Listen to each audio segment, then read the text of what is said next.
De acordo com o nosso planejamento, o mês de setembro é o mês de missões nacionais. Nós, os batistas brasileiros, nós fazemos missões em 4 esferas. Para cumprir a ordem, mandamento, a direção de Jesus, quando ele disse para os discípulos que eles teriam que ficar em Jerusalém até que o Espírito fosse derramado. E aí então, cheios do Espírito, eles seriam testemunhas. Em Atos 1:8, Jesus diz que eles seriam testemunhas em Jerusalém, Judeia, Samaria e até os confins da terra. Então, esse texto, essas palavras de Jesus dão para nós as 4 esferas em que a igreja precisa ser missionária: em Jerusalém, Judeia, Samaria e confins da terra. O nosso Jerusalém é o Itaim, os bairros e as cidades aqui ao nosso redor. Essa é a nossa Jerusalém, onde nós precisamos fazer missões em primeiro lugar. Mas o texto é curioso. Se os meninos puderem colocar aí na mídia, só para a gente confirmar. A versão que eu decorei diz: tanto em como em. Tanto quanto. Olha só.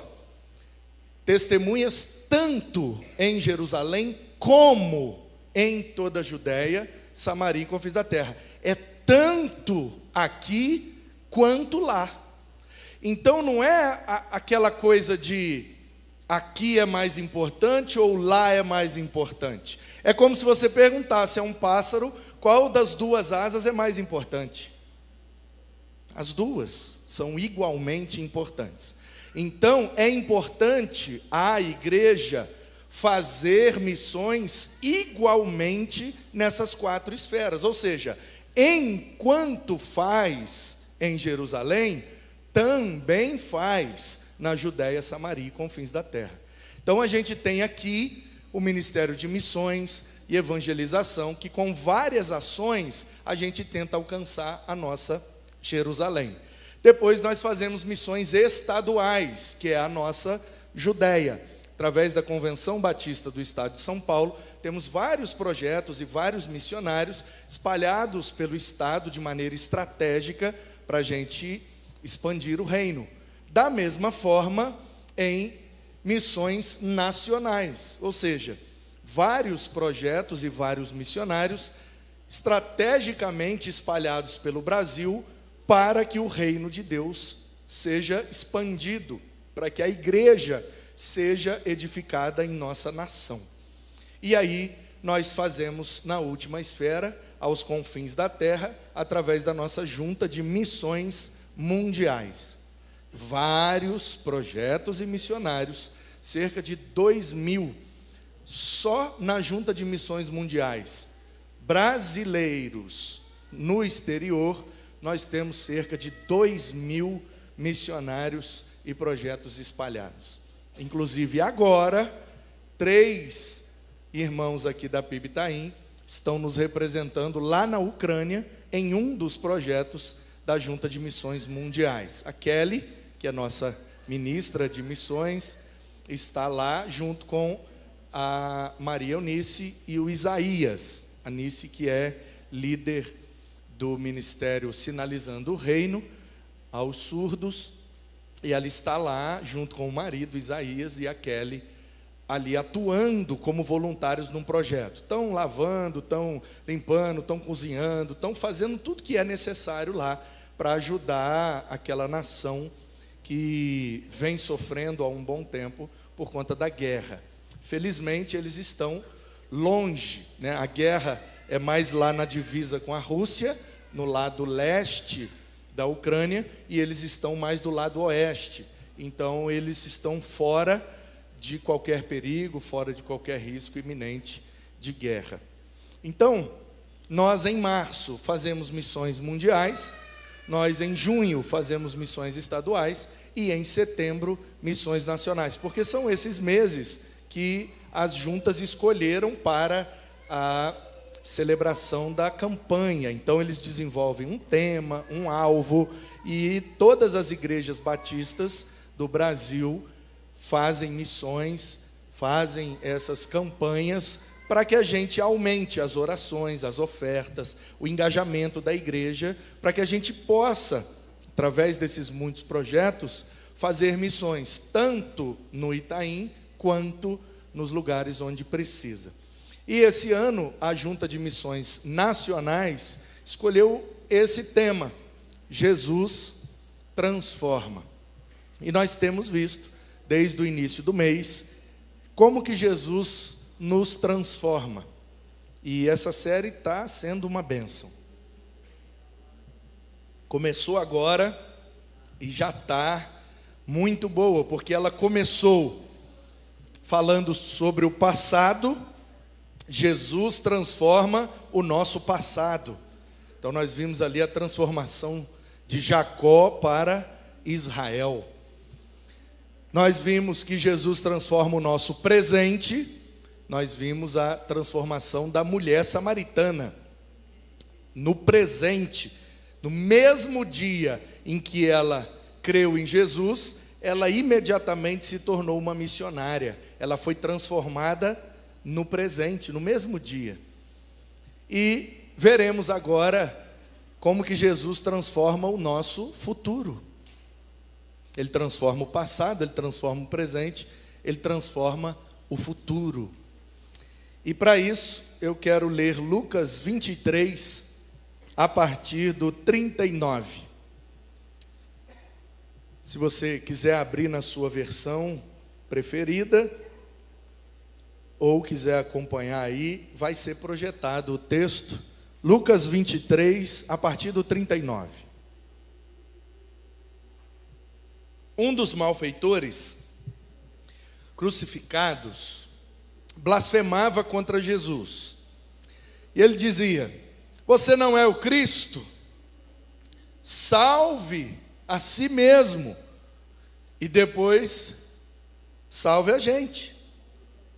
Porém, o outro malfeitor repreendeu, dizendo: você nem ao menos teme a Deus, estando sob igual sentença?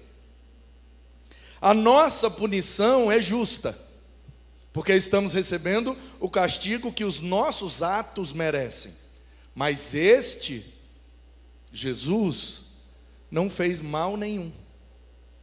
E acrescentou: Jesus, lembre-se de mim quando vier no seu reino. E Jesus respondeu para ele: em verdade te digo que hoje mesmo você estará comigo no paraíso. E naquele mesmo dia, eles morreram naquela cruz, e naquele mesmo instante, aquele ladrão, aquele malfeitor, criminoso, cumprindo pena de morte, direto de sua condenação para a vida eterna.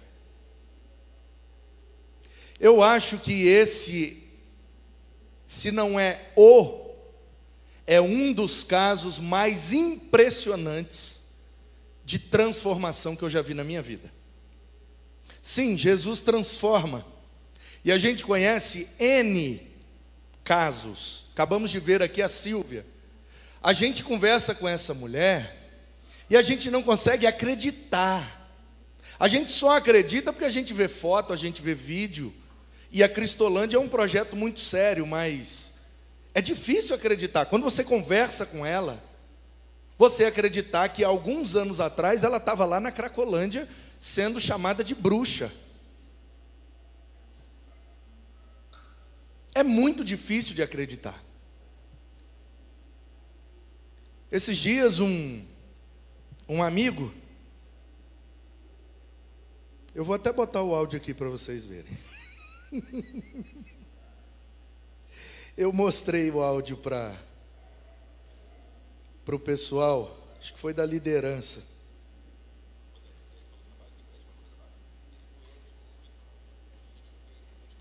Ó, Um amigo meu, pastor Batista, ele é de uma região ali do noroeste do Rio, perto de onde meu irmão do meio mora. E ele foi para o seminário, estudou lá no Rio, foi consagrado e veio pastorear no Espírito Santo. E aí eu conheci ele lá. Ele pastoreou em Cachoeiro de Itapemirim, depois em Atílio Viváqua, uma outra cidade do sul do Espírito Santo. E há uns anos atrás ele teve uma oportunidade e ele sempre desejou servir a Deus na área da medicina.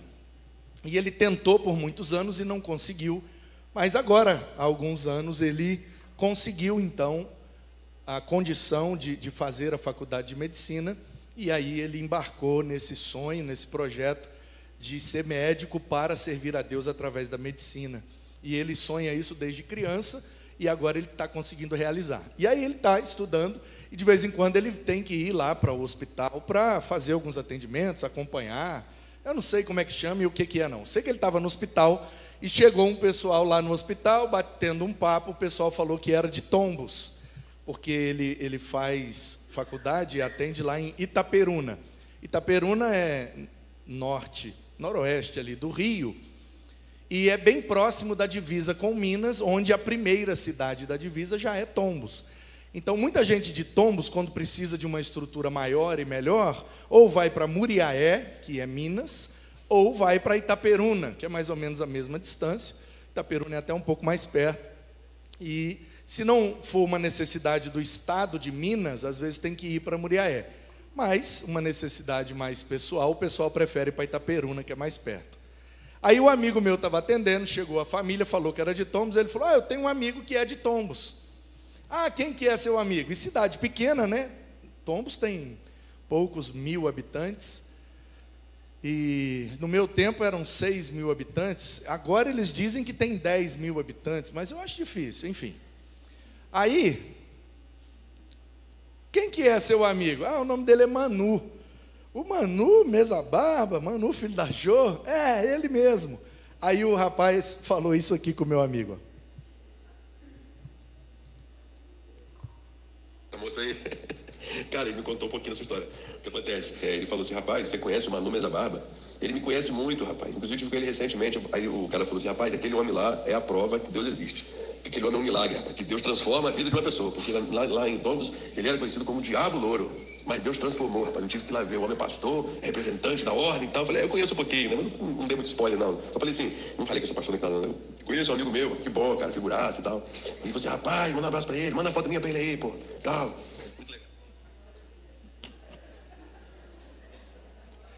Você conhece o Manu? Rapaz, aquilo é a prova de que Deus existe. Então, queridos, quem falou foi o Paulo Miller. Um abraço para a família aí, Miller. Eles são queridos. Paulo Miller é crente há muitos anos, é um dos crentes mais antigos de Tombos. Ele é metodista, não sei agora se ele ainda está na igreja metodista, mas ele tem 3 filhos, né? O Tino, que é o Adventino Miller, a Paula Miller e a Camila Miller. A Camila estudou comigo na minha sala, e aconteceu um negócio muito, muito legal, quando eu fui pregar nos 100 anos da PIB de Tombos. A primeira igreja batista de Tombos deve ter hoje seus 105, 106 anos, e quando ela fez 100 anos, eu fui lá ser o preletor. E aí, no sábado à noite, eu dei o meu testemunho de conversão, de vida, minha história de vida. Eu saí de Tombos, né, com 12 anos, nunca mais voltei, então muita gente não sabia o que aconteceu comigo. E aí eu dei meu testemunho no sábado à noite. No domingo de manhã, eu preguei no culto, teve, né, ceia, acho que batismos, e ia pregar domingo à noite para encerrar. No domingo de manhã, veio a Paula Miller, dessa família. E a Paula veio de manhã, ela não conseguiu ir no sábado à noite. Aí ela chegou domingo de manhã, me ouviu pregando. Quando terminou, o pessoal vindo falar comigo, eu lembro de você, pequenininho, você era um capeta, não sei o que e tal, beleza. Aí A Paula Miller chegou, eu estava com o pastor Carlos, que é pastor da igreja lá até hoje, e ele foi me levando lá para os fundos, para a gente, não lembro o que ia fazer, se ia almoçar e tal. E a Paula veio chegando, e ela é baixinha assim. Aí ela veio chegando assim, meio assustada, meio mineira, meio desconfiada, olhando. Aí o pastor, ei Paulinha, vem cá, pode vir. Aí ela, bom dia, dá licença, tal, toda sem jeito. Ela, não, eu queria só perguntar para ele, porque eu ouvi dizer que ele deu testemunho ontem, que o nome dele é Manu, é isso mesmo? Aí eu falei, Manu, sou eu. Aí ela, não é possível não. Não, Manu, não. Mas eu não, será que tem 2 Manu? Aí o pastor ficou assim, porque o pastor não me conhecia, ele conheceu minha história no sábado, quando eu contei. Aí ele falou, vem cá Paulinha, chega aqui, é ele mesmo, é o Manu. Aí ela, mas você é o Manu, o Mesa Barba, filho da Jô, neto da dona Bárbara? Sou eu, Paulinha, claro que sou eu. Ela, não é possível não. Não tem como não. Aí ela olhou para o pastor, e o pastor falou assim, Paulinha, por quê? Ele era muito endemoniado? Aí ela... Ô gente, foi a melhor resposta que eu já ouvi na minha vida. Ela virou para o pastor e falou assim, pastor, endemoniado? Era ele que entrava nos demônios.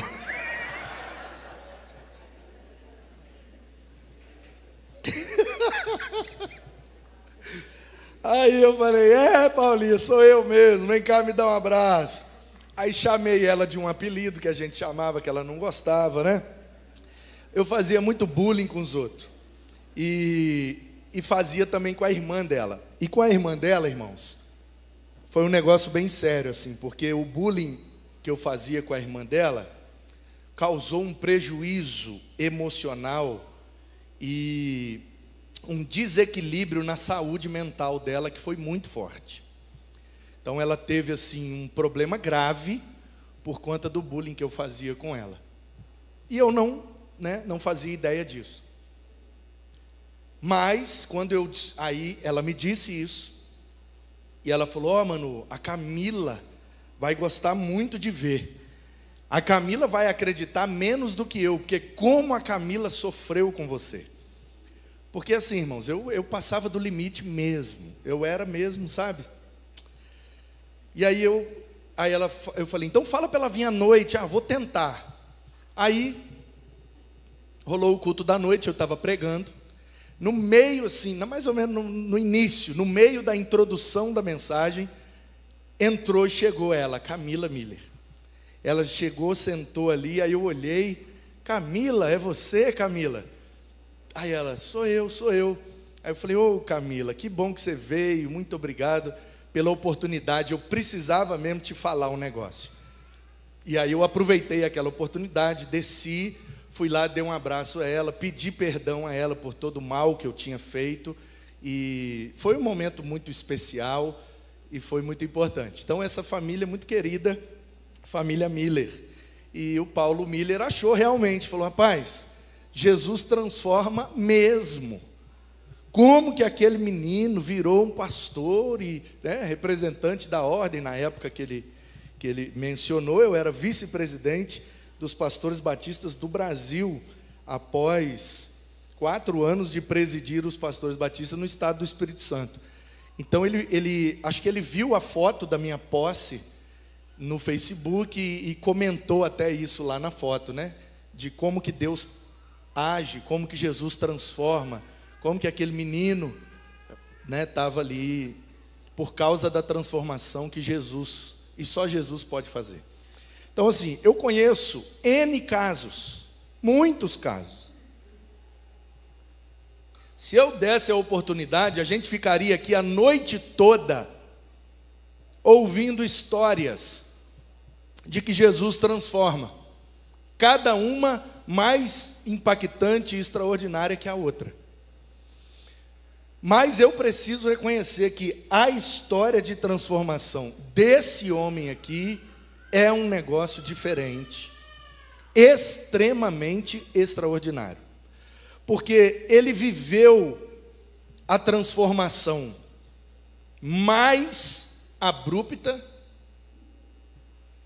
que foi uma transformação muito grande num espaço muito curto de tempo.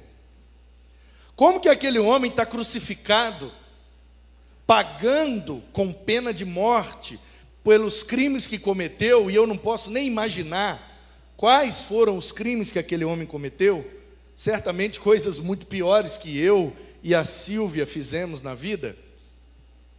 E aí aquele homem está ali morrendo com pena de morte porque praticou crimes gravíssimos. E ele está ali condenado 2 vezes. Condenado pelos crimes que cometeu, condenado à pena de morte física e também condenado à pena de morte eterna. Pois não crendo em Jesus, não aceitando Jesus, não fazendo de Jesus o seu Senhor, ele estava condenado à morte eterna, que é muito pior do que a morte física. Aquele homem duplamente condenado recebe uma sentença de vida eterna. Olha, o seu corpo vai morrer. Quanto a isso, não tem como mudar. Mas a sua eternidade será diferente. Você estava até agora, até nesse minuto, condenado a passar a eternidade sem Deus, sofrendo. E daqui a alguns minutos, assim que o seu corpo falecer, você entrará na vida eterna e passará a eternidade na presença de Deus. Duplamente condenado, minutos depois, eternamente salvo. Isso me faz lembrar também uma outra realidade. A realidade de gente que vive perto de Deus, vive perto de Jesus, convive, mas nunca creu. Nunca teve Jesus como Senhor. Consequentemente, nunca teve como Salvador. E mesmo tendo andado tão perto de Jesus, e mesmo não tendo praticado crimes, e mesmo não tendo, nunca sendo chamado nem na delegacia, nunca prestou um depoimento na vida, é gente boa, acima de qualquer suspeita, e ainda assim, ao ter o seu corpo falecido, será condenado eternamente. Porque estava quase salvo. Esse homem estava quase morto e foi eternamente salvo. E tem gente que está quase salvo e será eternamente condenado. Porque quase salvo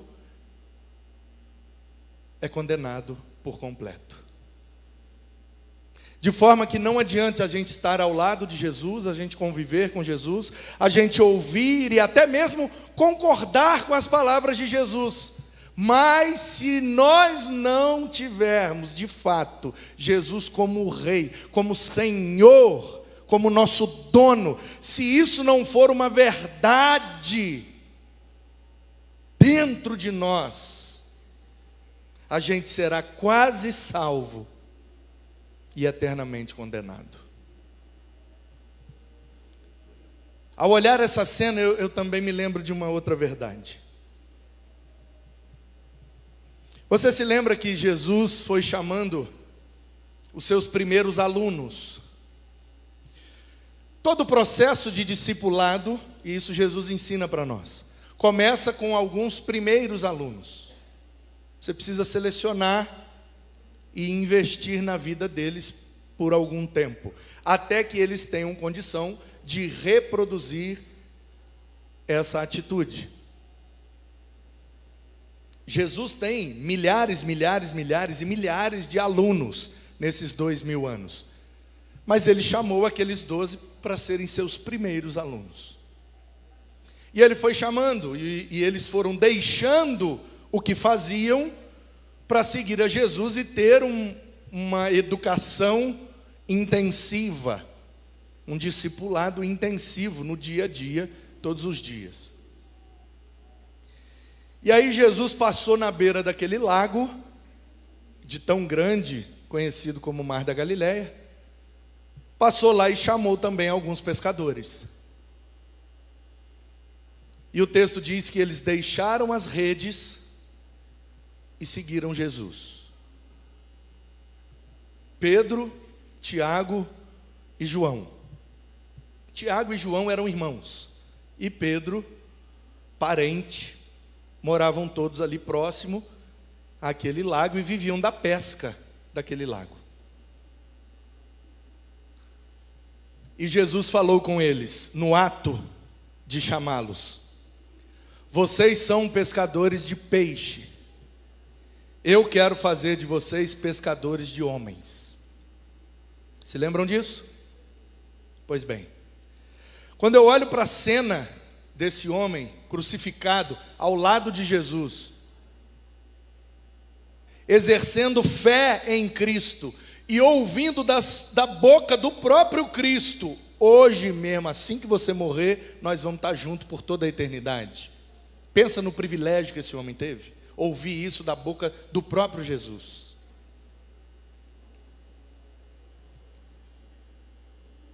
Olhando essa cena, essa verdade me vem à tona. Os homens eram pescadores de peixes. Pegavam um peixe vivo e matavam, porque o peixe só serve morto para comer.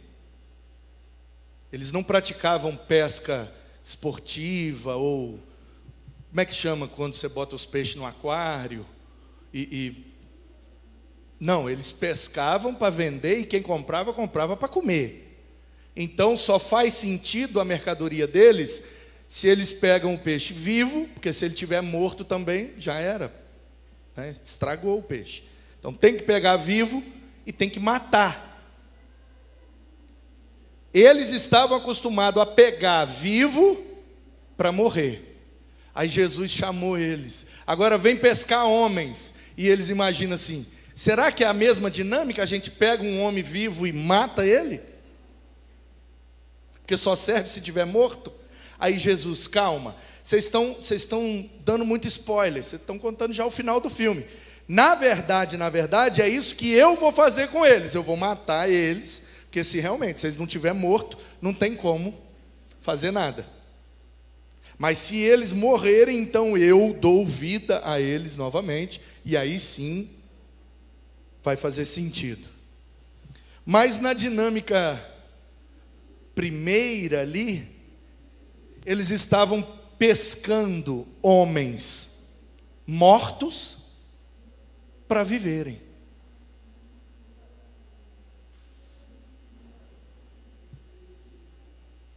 Eles estavam acostumados a pescar vivo e matar. Agora eles passam a se acostumar a pescar morto, e Jesus faz viver. É a dinâmica contrária. Porque no reino de Deus tudo é o contrário. Porque quando nós pecamos, nós colocamos tudo de cabeça para baixo, nós caímos. E aí Jesus vem para consertar as coisas. Tem gente que acha que o reino de Deus é de ponta cabeça, ou seja, Jesus virou tudo. Não. Nós viramos de ponta cabeça e Jesus vem para botar do jeito certo. E o nosso jeito de ser é: quem guarda mais, tem mais. No jeito de Jesus é: quem doa mais, tem mais. No nosso jeito, quem chega primeiro é o vencedor. Do jeito de Jesus, quem chega por último, chegou primeiro. Do nosso jeito, quem manda mais é o mais importante. Do jeito de Jesus, o mais importante é quem serve mais. De forma que a dinâmica do reino de Deus é invertida. E a gente precisa olhar para essa cena com essa ótica. De que um homem que passou a vida inteira fazendo coisa errada, é o que o John Piper chama de o escândalo da graça. A graça de Deus é um escândalo para os homens. Porque como pode passar uma vida inteira fazendo tudo errado, prejudicando os outros, e aos 45 do segundo tempo, nos finalmente, como diz o mineiro, nos últimos minutos de vida, ele crê em Jesus e vai estar no mesmo céu que eu, pensando você, né? Eu nunca cometi nenhum crime, eu nunca prejudiquei ninguém, eu cresci a vida inteira na igreja, eu fiz tudo correto, tudo. E se até os 45 do segundo tempo eu não crer em Cristo, quer dizer que eu mereço a condenação e esse bandido merece a vida eterna? A graça é um escândalo. A gente fica escandalizado quando a gente olha essa cena. Parece que Deus é injusto, não tem como. Como que uma vida inteira, tudo certinho, pode culminar na condenação eterna, e uma vida toda errada pode culminar numa vida eterna? Uma salvação. Como que quem fez o bem está condenado e quem fez o mal está salvo? Que lógica é essa? A gente fica escandalizado com isso. Tem um vídeo.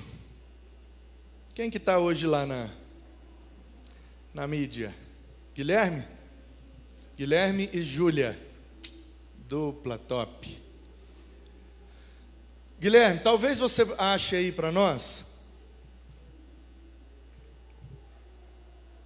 Tem um vídeo no YouTube. Deixa eu ver como é que está o título mesmo exato. Tem um ministério gringo, eu acho até que eles pararam de fazer, porque tem muito tempo que eu não vejo nada novo deles. Mas é um ministério de teatro que eles fazem esquetes. Esquete é uma peça pequena, como se fosse um teatro de curta-metragem. Deixa eu ver aqui, eu vou tentar procurar um legendado para facilitar para todo mundo entender. Ou então eu mesmo vou fazendo a tradução, né? Legendado não estou achando, mas vamos lá. Guilherme, está assim em inglês, ó. The Good ou meter, good or meter, tipo o medidor de bondade. The Good or Meter, Central Films, o canal. Tem 1.200.000 visualizações, foi publicado há 17 anos atrás. Esse grupo no início dos anos 2000 era muito legal, eu acompanhava eles, e uma vez por mês eles lançavam algumas esquetes. E eu era seminarista e ministro de juventude, então à medida que eles lançavam as esquetes, eu ensaiava e fazia com os meninos, e era muito legal. Tem cada uma melhor do que a outra. A que ficou mais famosa no Brasil é a chamada o Banco das Decisões. Ficou conhecido como Teatro do Banco, onde... Isso, meninos, obrigado.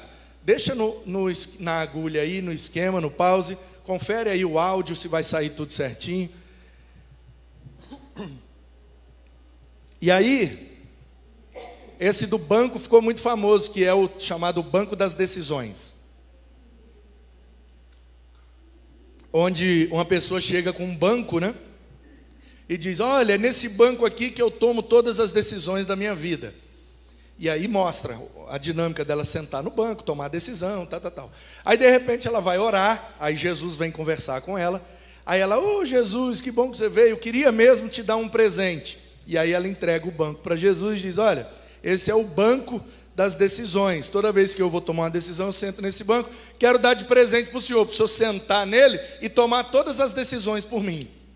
Aí Jesus: muito obrigado e tal, senta no banco. Aí chega uma pessoa, começa a conversar e chama o personagem para ir numa coisa legal, uma coisa boa, um lazer, um culto, um negócio de família. E aí Jesus fala: vai, isso é bom. Aí a pessoa fica meio assim: mas será que vai ser chato, não sei o que. Ela vai, senta no banco, empurra Jesus para o cantinho assim e fala: não vou não. Aí Jesus fica triste: poxa, você me deu o banco, mas não está deixando eu usar. Jesus, me perdoa. Aí devolve o banco para Jesus.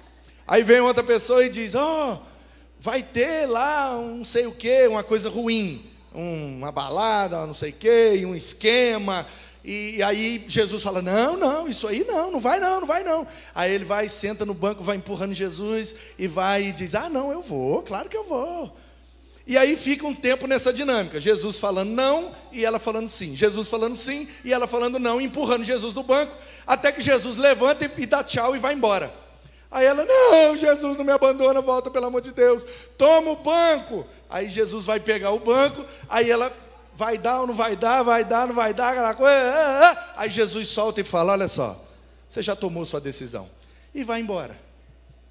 Mostrando essa nossa dinâmica, de que a gente fala que é crente, a gente até se relaciona com Jesus, mas na hora das decisões mesmo, na hora daquilo que realmente importa, a gente empurra Jesus e faz só o que a gente quer mesmo. Então esse grupo é maravilhoso, ele fazia esquetes nesse nível, muito bom. E eles fizeram essa, que é chamada o medidor de bondade. O contexto da cena é que todo mundo morreu e foi para o céu. Chegando lá no céu, enfrentam uma fila, porque afinal de contas a gente é de São Paulo, morre muita gente por dia, e aí a gente chega lá e tem uma filinha, só para não perder o costume. E aí as pessoas entram na fila, e cada uma carrega o arquivo de tudo que fez na vida. Se fez coisa ruim, o arquivo fica pesado. Se fez coisa boa, o arquivo fica leve, não tem nada para... E aí a pessoa vai, cada uma com o seu arquivo, entrega... E aí coloca na balança. A balança é o medidor de bondade. Coloca a vida toda da pessoa ali e a balança diz se ela é boa, se ela é ruim, se pode ou não entrar no céu. Aí vejam vocês que curioso essa situação. E eu estou ilustrando aqui o escândalo que a graça promove na gente. A gente não consegue aceitar essa ideia de que uma pessoa fez o bem e foi condenada, a outra pessoa que fez o mal será salva. A gente tem dificuldade. Solta aí, meninos.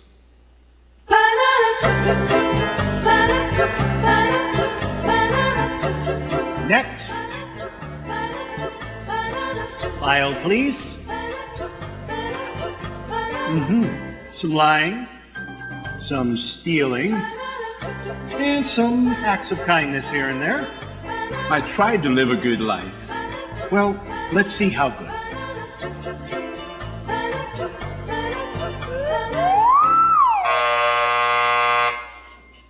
This way.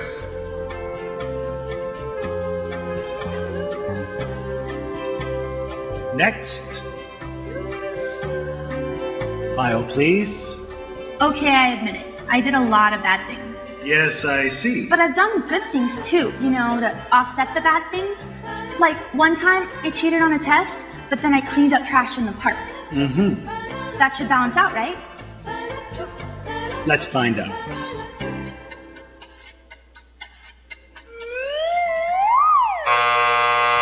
This way. That should have balanced out, right? It should have balanced out. Next. File, please. Impressive. Oh yeah, I devoted my entire life to make this world a better place. I dug wells in Africa, I donated blood every month, and I ran an orphanage in India. I just wish I could have done more. And is this your subscription? I only read the articles.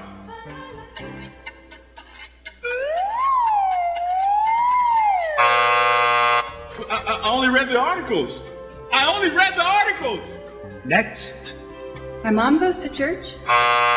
Was baptized as a baby? Take American Express, right? Next. File, please. Whoa. Somebody's been busy. Well, let's get this over with. Sorry, I didn't know he was with you. Okay, step on the scale. Not you. Him.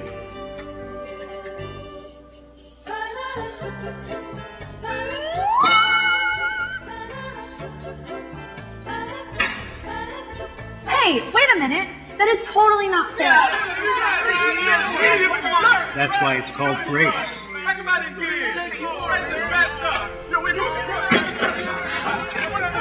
Next.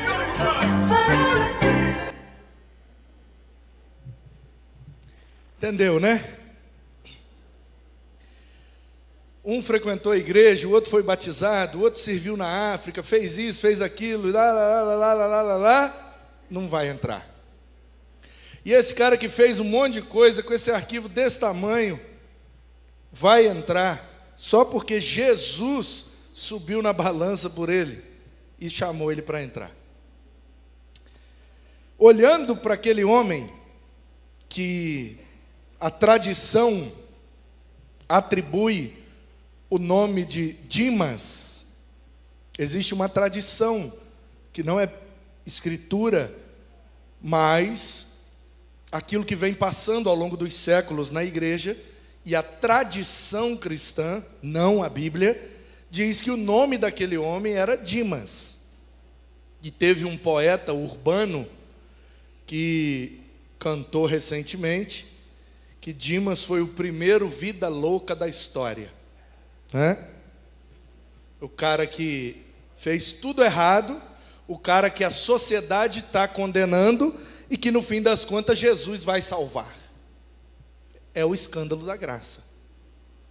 E a gente fica realmente escandalizado como aqueles personagens, olhando o cara que tinha um arquivo muito pior de vida do que o deles, Jesus levando ele e deixando todos os outros. A gente olha para essa cena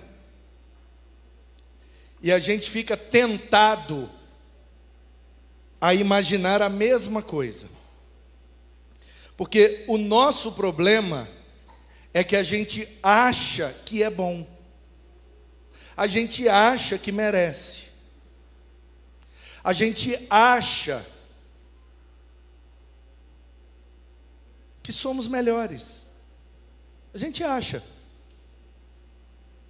E aí a gente às vezes quer colocar Deus na parede como se Ele fosse obrigado a nos abençoar, nos salvar e fazer justiça para aplacar a nossa ira, quando na verdade todos nós somos rebeldes, pecadores, todos nós somos falhos, todos nós, ai de qualquer um de nós, se não for a graça de Deus, porque Jesus colocou a régua muito alta, irmãos.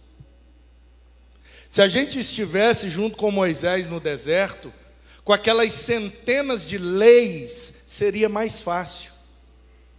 Porque era só não roubar, não mexer com a mulher de ninguém, não adorar algo que não fosse Deus, honrar meus pais, não trabalhar no sábado, olha só.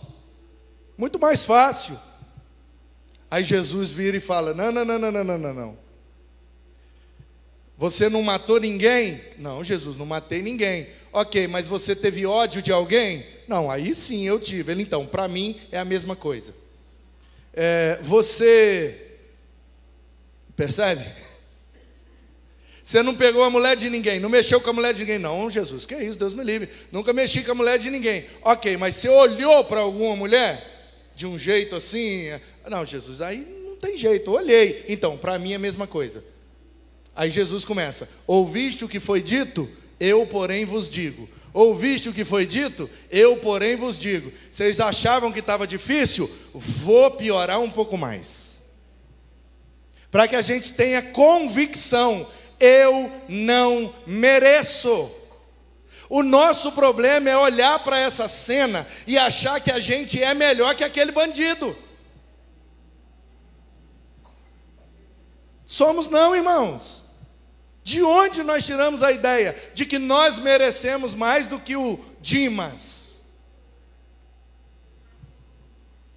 Esse é o nosso problema. E por isso a gente se frustra, por isso a gente se decepciona, por isso a gente passa por crises diante de Deus, porque no fundo a gente acha que merece.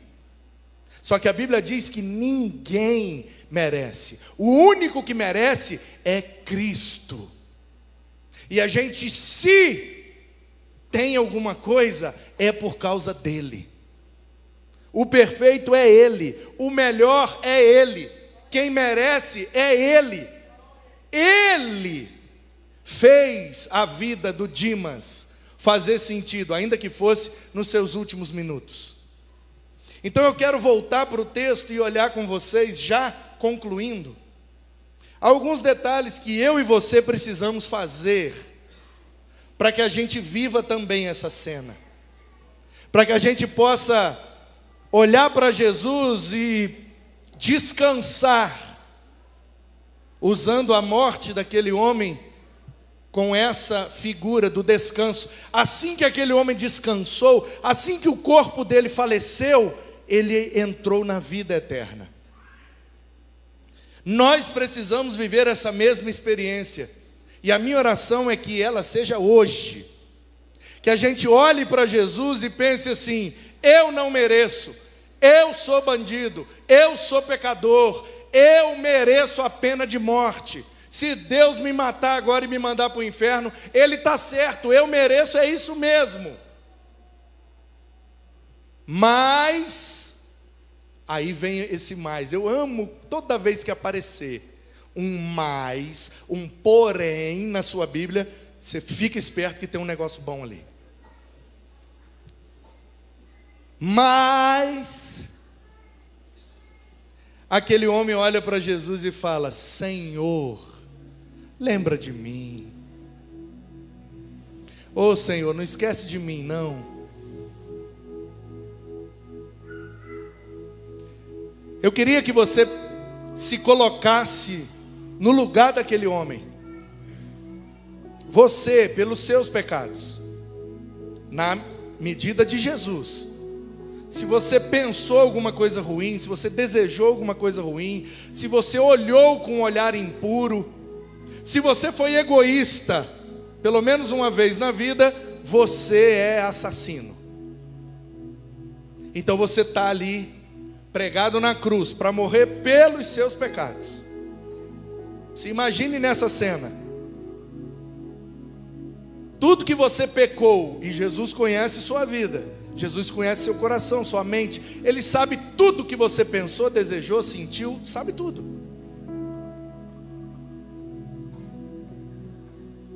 E aí você está ali, realmente Jesus, eu mereço morrer mesmo. Eu não sou santinho, não sou anjinho, eu até finjo bem diante das pessoas, mas no fundo mesmo o Senhor sabe que eu, complicado. Mas tem como o Senhor lembrar de mim? Eu sei que eu não mereço. Eu olho para o Senhor aqui do meu lado, crucificado, e eu tenho a convicção: o Senhor está aí sem merecer. Eu não, eu mereço. E tem gente do outro lado que não consegue perceber essa realidade. Acha que está certo, acha que não precisa de Jesus, acha que dá para resolver a eternidade sem passar pela cruz, e fica olhando para Jesus e dizendo: ei, você não é o Cristo? Desce daí então para eu ver se você é o Filho de Deus mesmo. Tem muita gente que não crê, tem muita gente que zomba, tem muita gente que acha que pode resolver o seu futuro sem Jesus. Mas do lado de cá tem eu e você, olhando para o outro e dizendo assim: ei, para com isso, rapaz. Você não sabe que nós estamos assim porque a gente merece?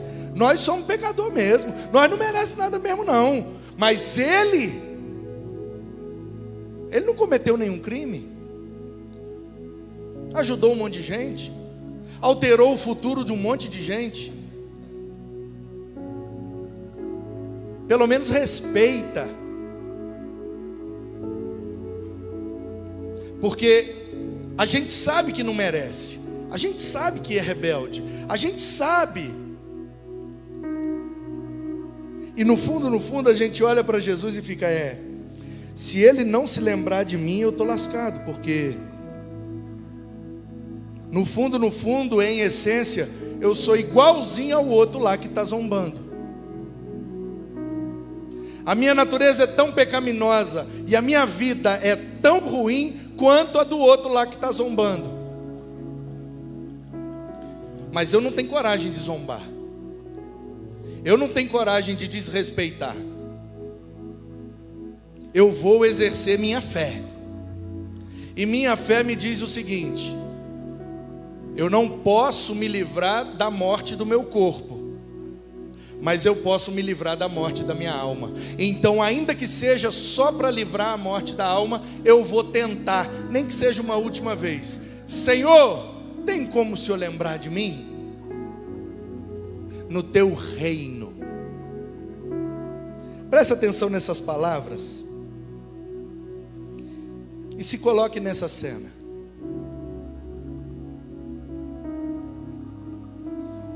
O que estava zombando dizia: você não é o Cristo? Salve a si mesmo e a nós também.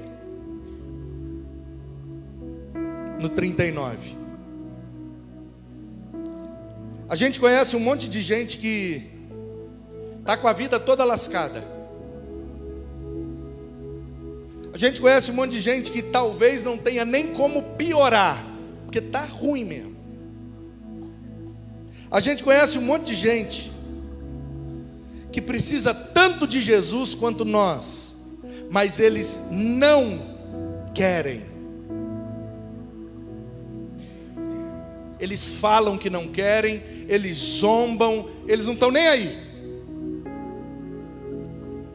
E eu lembro de ter investido muito tempo na vida de um jovem, falando de Jesus para ele, testemunhando, vivendo. Eu fiz de tudo que podia, tudo que me disseram que dava resultado para ganhar alguém para Jesus. Eu fiz com aquele menino por alguns anos, até que um dia ele encheu as paciências e falou: Manu, por favor, não fala mais disso comigo.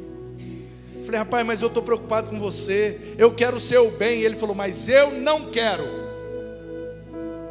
Você pode, por favor, respeitar minha decisão? Eu não quero Jesus. Se tiver que ir para o inferno, eu vou para o inferno. Se tiver que sofrer, eu vou sofrer. Problema meu. Você pode me respeitar e não falar mais comigo disso? Aí eu falei: claro. Daquele dia em diante, nunca mais eu falei.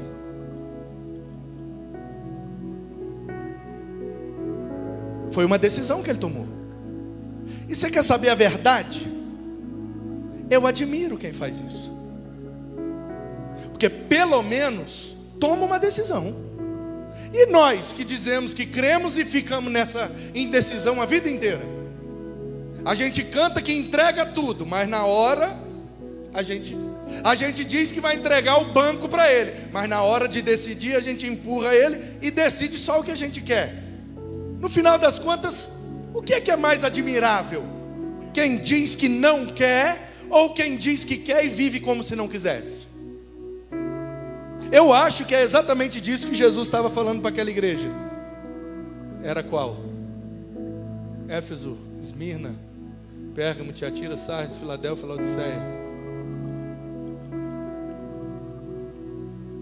Se você fosse pelo menos frio, estava bom. O problema é que você é morno. Jesus falou isso para uma igreja. Vocês não sabem o que vocês querem. Se vocês fossem frios, ok, são frios. Se vocês fossem quente, quente. Mas vocês são morno. E ele mesmo diz: morno, eu vou vomitar.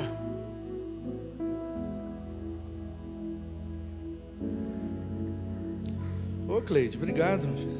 Eu já estou terminando mesmo. Muito obrigado. Você está querendo galardão, né? Deus te abençoe. Está querendo uma recompensa, ela.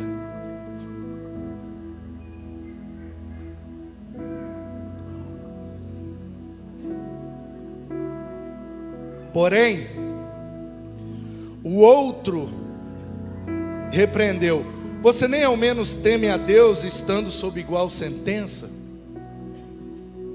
Um está negando: eu não quero. Aí o outro fica escandalizado com essa decisão, porque sabe que não querer vai resultar na sua condenação eterna. E ele diz: rapaz, para com isso. Como que você tem coragem de fazer um negócio desse? Ele demonstra uma certa consciência. Ele é respeitoso, ele é consciente. Só que ele ainda não está salvo. Perceba como repreender quem zomba não nos salva. Sermos conscientes e respeitosos com Jesus também não nos salva. A nossa punição, disse ele, olha como ele é plenamente consciente de tudo que ele é, de tudo que ele merece. A nossa punição é justa porque estamos recebendo o castigo que nossos atos merecem, mas ele não fez nada de ruim, mas ele ainda não está salvo. Ele é consciente, ele é respeitoso, ele sabe qual será o futuro, mas ele ainda não está salvo. Aí ele vira para Jesus e diz: Jesus, Senhor, lembre-se de mim quando vier no seu reino. Meus irmãos, se nós queremos que Jesus transforme o nosso futuro, a gente precisa sim repreender quem zomba, sermos respeitosos, termos consciência de quem somos e do que merecemos. Tudo isso é muito bom, mas para mudar o nosso futuro, só começa quando a gente declara essas palavras. Primeiro a gente chama Jesus de Senhor, o Adonai, o Kyrios, ou seja, aquele que manda, o dono, o chefe, o patrão, o cabeça, o líder, o pastor, é Ele, porque dele, por meio dele, para Ele.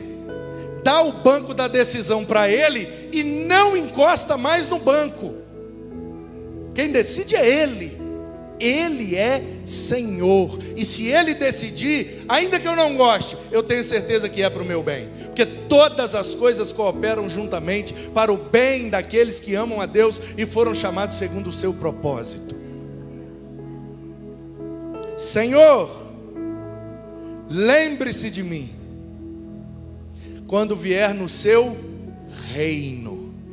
Jesus é Senhor, Jesus é Rei, Ele é dono, Ele que manda, eu só obedeço. E se Ele quiser, Ele faz o que lhe apraz, porque eu não tenho direito de questionar, porque a criatura não questiona o Criador. Quando nós reconhecemos o senhorio de Cristo e o reinado de Cristo invade a nossa vida, onde Ele realmente é o Rei, onde Ele está sentado no trono da nossa vida, dizendo: faz isso, não faz aquilo, essa é a decisão boa, essa é ruim, vamos para cá, não para lá, vamos. Ele está no trono dando as ordens e a gente só obedecendo. Quando essa dinâmica alcança a nossa vida, o nosso futuro começa a mudar. Não só o nosso futuro terreno, como também o nosso futuro eterno. Porque se Jesus é Senhor, se Jesus é Rei, certamente quando a gente chegar naquele grande dia, chegar com um arquivo da nossa vida gigantesco, com aquele monte de coisa errada que a gente fez, pensou, falou, e a gente entregar na mão do anjo, aquele arquivo pesado dos nossos pecados. Jesus vai pegar aquele arquivo, vai jogar, e vai pegar a gente, vai falar: entra e vamos curtir. Mesmo sem a gente merecer, pelo simples fato de que Ele se lembrou de nós, Ele é o nosso dono, Ele é o nosso rei. Aí a gente ouve dos seus próprios lábios: em verdade te digo, hoje mesmo eu começo a alterar o seu futuro. Experimenta, meu irmão. Experimenta se colocar nessa cena, onde você não merece, onde você é um criminoso diante de Deus, que na régua da medição de Jesus, você está muito abaixo. E se não fosse pelos méritos de Cristo, a gente não teria direito a nada. Se coloque nessa cena onde você está crucificado, morrendo, condenado pelos seus pecados. A não ser que você seja perfeito, a não ser que você seja santo, aí essa mensagem não é para você. Mas se você reconhece que você não é perfeito, você não é santo, você pensa coisa ruim, você fala coisa ruim, você faz coisa ruim, se coloque nessa cena onde você vê um monte de gente zombando. Você não consegue zombar, você respeita. Então qual é o próximo passo?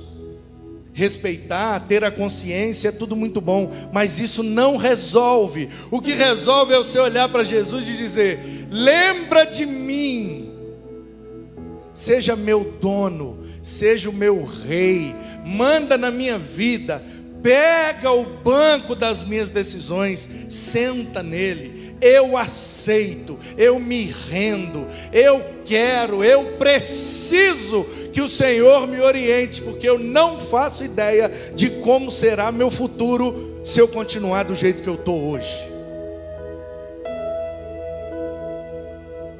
Se você não tem certeza sobre o seu futuro, o meu conselho para você é: pede a Jesus para lembrar de você. Pede Jesus para ser o seu dono, sentar no trono da sua vida, no banco das suas decisões. E saia daqui nessa noite disposto a viver nessa dinâmica. Eu não estou dizendo que vai ficar mais fácil. Aliás, vai ficar mais difícil. Mas uma coisa é certa: Ele transforma o nosso futuro.